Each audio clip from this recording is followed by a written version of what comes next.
142 centimeters in feet? First of all, we need to know the value of 1 centimeter in feet.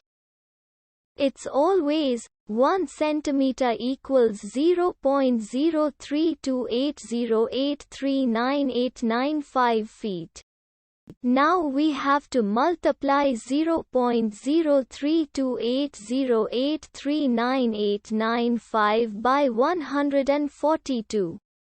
Therefore, 142 centimeters times 0.03280839895 feet equals 4.6587926509 feet. So, in other words, 142 centimeters equals 4.6587926509 feet. We hope you have enjoyed this video. Please like and subscribe to our channel for more videos like this.